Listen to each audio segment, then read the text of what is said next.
Welcome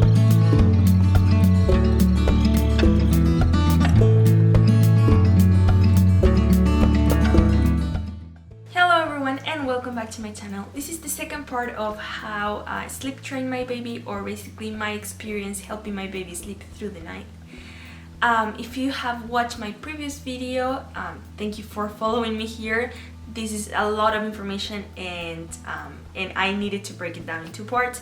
If you have not watched my previous video, the part 1 of my experience helping my baby sleep through the night, I'm gonna link it here and also down below. And here in this video, what I aim to do is to share more or less like conclusion, tips, and things that made everything easier for us that I thought I would share with you guys. Let's start with some useful tips. Tip number 1, know for a fact that naps are more difficult to tackle than night. So if you want to work on night first, that is great. It's a lot easier to break associations and help baby sleep because at night they're more tired, and at naps you gotta fight more. So a lot of times I had bigger fights with nap time sleep than with nighttime sleep. So know that naps are way more difficult to solve and to help baby become the great napper we want them to be. Tip number 2, don't let all of these sleeping problems fall on mom. I feel like because I was breastfeeding and because I was with my baby most of the day, everything fell on me and I was the tired one of the relationship.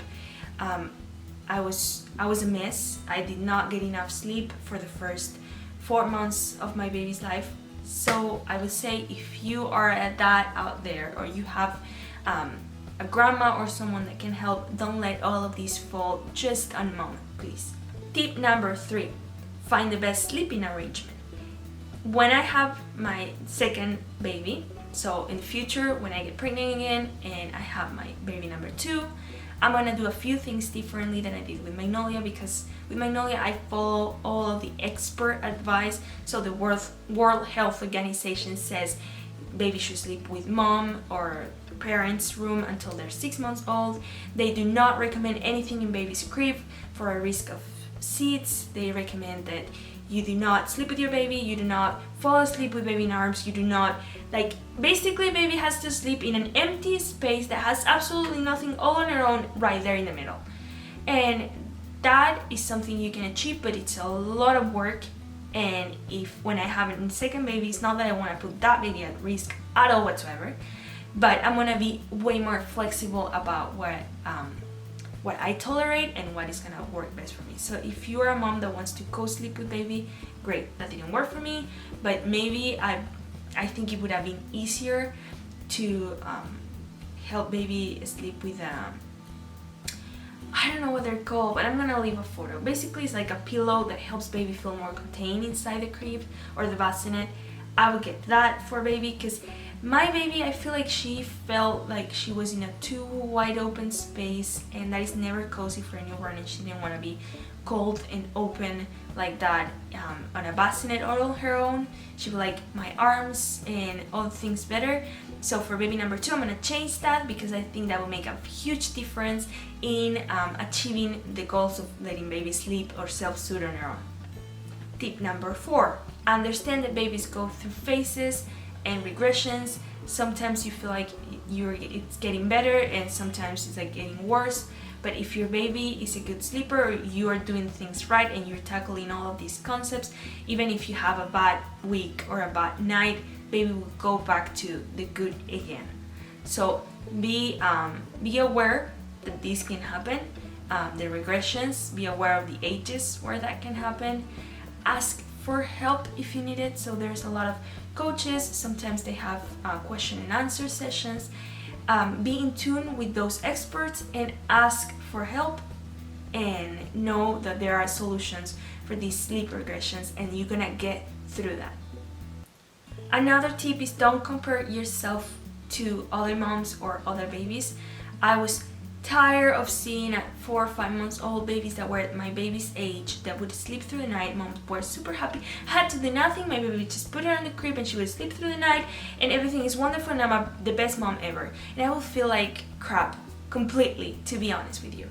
And now I've seen like a lot of those babies went to a 2 to 3 month regression or phase where they became horrible sleepers, while my baby for 4 or 5 months has been sleeping through the night, consistently being a great sleeper.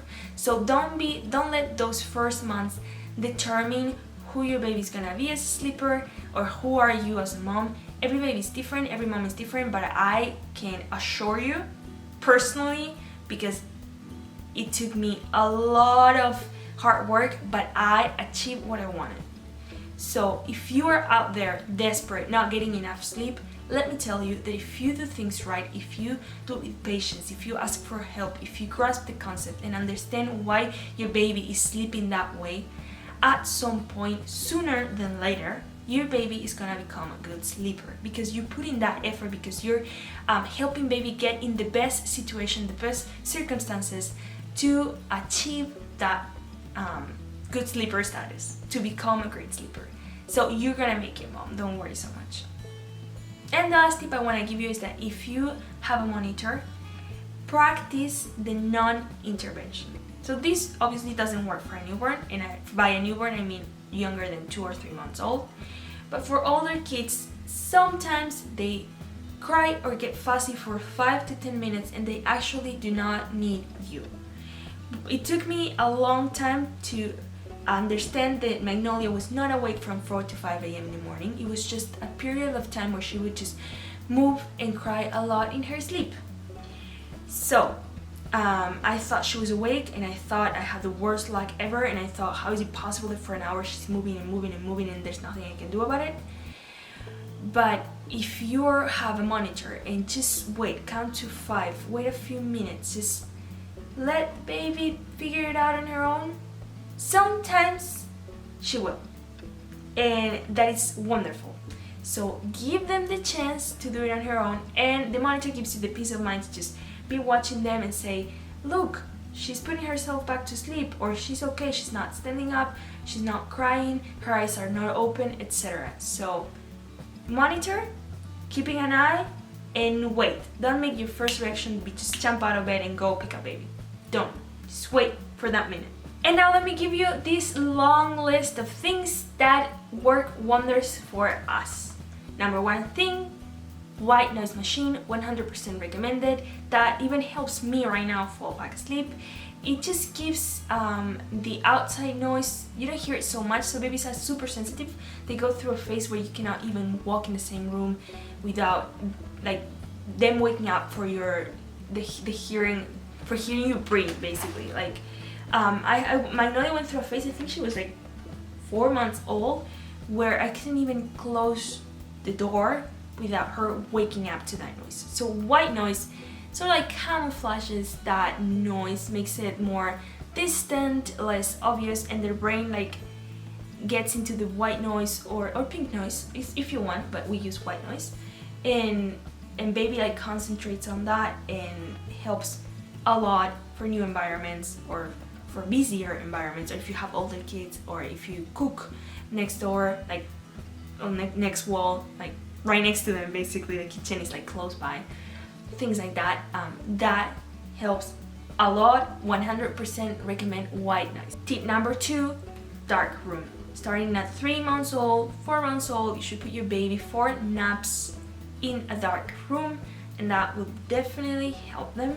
Same idea with the nights. If you have a problem with early waking, try to black out the windows. We basically use cardboard all the way because it was the only way we would get actually a completely dark room, and that also worked wonderful for us. So dark room and white noise. Swaddle and sleep sacks are, at first we would swaddle Magnolia, and we transitioned her around 3 months old when she started rolling over to sleep sacks. I'm gonna link all of these, you guys, the white noise machine, the sleep sacks, swaddles we use, everything down below. So if you're curious of what we use, I'm gonna leave it down there.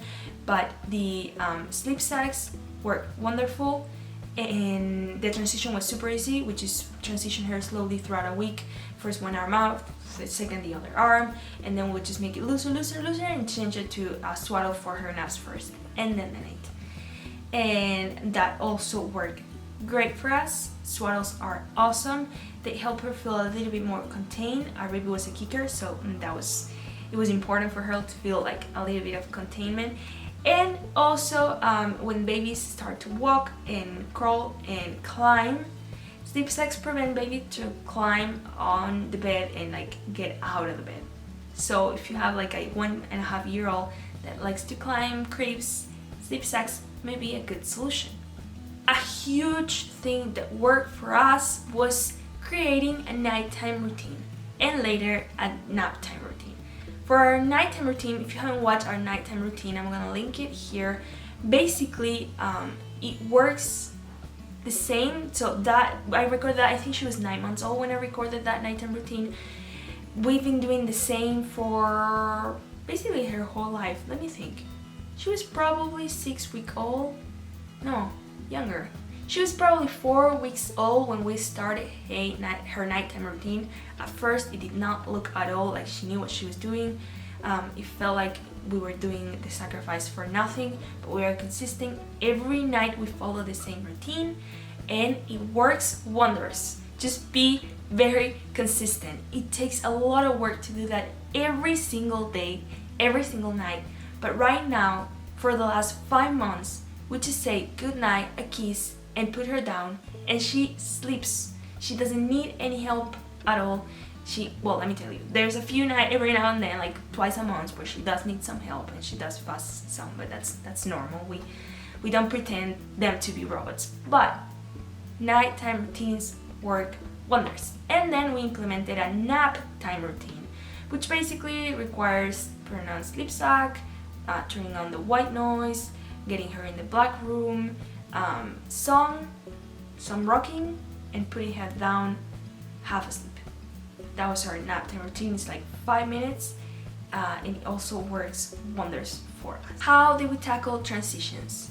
Every baby is different, so by transitions I mean from bassinet to crib, from also let me tell you something. First, we used a travel bassinet next to my bed, which was wonderful. I'm gonna try to leave a picture here maybe, or a video if I have it. And for that travel bassinet, she felt like she was closer to me, even though she was sleeping in her own space. And I think that was good because she was not having it in the big halo bassinet. Then we moved it to the halo bassinet when she was more used to sleeping on her own, and she slept there until she was 5 months old. Then we moved her to a crib in her own room. Although those transitions were, in my case, cold turkey, at least for the naps. So we did all of those transitions first for nap time, then for nighttime. But yeah, you just do it like that. Suddenly one day, boom. For the swaddle, I told you, first one arm out, then the second arm, then we loosen up, then we put the sleep sack first for the naps, then for the night. So that's how we did the transitions. Same for everything. We do it slowly, first for naps, then for night, and she gets used to it eventually. So there you go. Nighttime feeding. If you watch my previous video, you know the nighttime feeding, the dream feeding worked great for us. Search about dream feedings and know that for some babies it works wonders, and for my baby personally I would recommend it 100%. So check on that and see if that is something you can apply to you, to your case, to your baby, and see how it goes. All of these things, no exception, take some time. In the best case scenario, it's gonna take you a week or 10 days. In the worst, 2 months. But it does help. All of these things add up, and all of these things, if you are a hard worker and apply them to your case, your situation, to your baby, they will work. Let me also tell you that feeding like solid food did not help.